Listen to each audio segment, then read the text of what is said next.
Бүгүн дагы 21 адамдан коронавирус чыкты. Бул тууралуу саламаттыкты сактоо министринин орун басары Нурболот Үсөнбаев билдирди. Анын 10-у Бишкекте болсо, 1-өө Чүйдө, 3-өө Жалал-Абадта, 7-өө Нарын облусунда. 21 кишинин 2-өө Россиядан, 1-өө Дубайдан келген, деди Үсөнбаев. Ушуну менен Кыргызстанда коронавирус жуктуруп алгандардын жалпы саны 1037 болду. Бүгүнкү өкмөт үйүндөгү маалымат жыйында айтылгандай, Нарында 6 медициналык кызматкер коронавирус жуктуруп алган.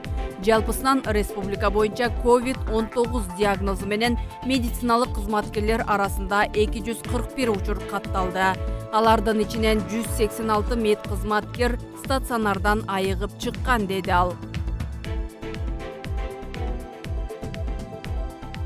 Депутат Эльвира Сурабалдиева Бишкекте бет капсыз жүргөндөргө айып салуу жана ишкана тууралуу салык кызматынан алынган кагаз талап кылуу чараларын акылга сыйбаган деп сындады. Жергиликтүү бийликтин мындай иш-аракети жарандардын кыжырын келтирет деп эсептейт ал. Бул тууралуу Сурабалдиева Фейсбуктагы баракчасына жазды.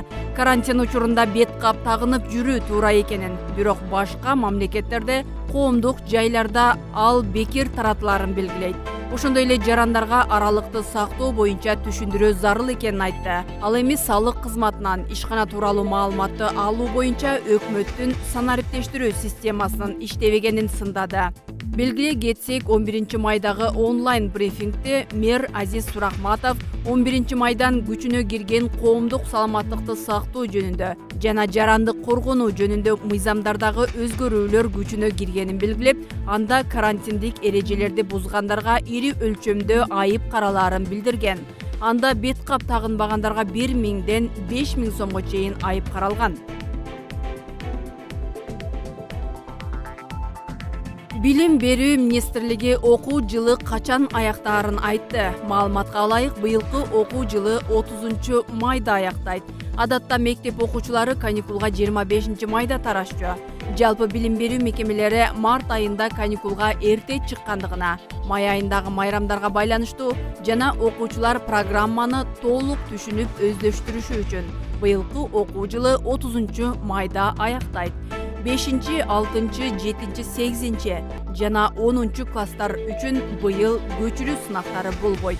9, 11 класстардагы бүтүрүүчүлөрдүн мамлекеттик аттестациядан өтүү форматы быйыл жылдагыдан айырмаланат. Атайын түзүлгөн предметтик мамлекеттик комиссия экзамендик бааларды алардын жалпы жетишкендиктерин эске алуу менен коёт деп айтылат маалыматта. Ал эми жалпы республикалык тестөөлөө 20-25 июнда мурдагыдай эле форматта өтөт. Азыркы тапта каттуу жүрүп жатканын министрликтен кошумчалашты. Эске салсак, мектеп окуучулары коронавирус эпидемиясынан улам 4-чү чейректи толугу менен аралыктан окуп жатышат. Президент Сооронбай Жээнбеков бүгүн Баткен облусундагы мамлекеттик чек-аранын кыргыз-тажик тилкесинде жакында болгон курал колдонуу менен коштолгон жаңжалда жаракат алган аскер кызматкерлердин абалынан кабар алды. Бул тууралуу президенттин аппаратынын маалыматтык саясат бөлүмү билдирди. Октон жарадар болгон чек-ара кызматынын аскер кызматкерлери Султанбек уулу Мирбек, Абдисаид уулу Манас жана Турдубай уулу Чыңгыз учурда Бишкек шаарындагы улуттук госпиталда дарыланып жатышат. Жээнбеков чек-арачыларга колдоо сөздөрүн айтып, алардын тез арада сакайып кетишин каалады. Мекенине ак ниет кызмат кылгандыгы жана мекен чегин коргогондугу үчүн аларга ыраазычылык билдирди.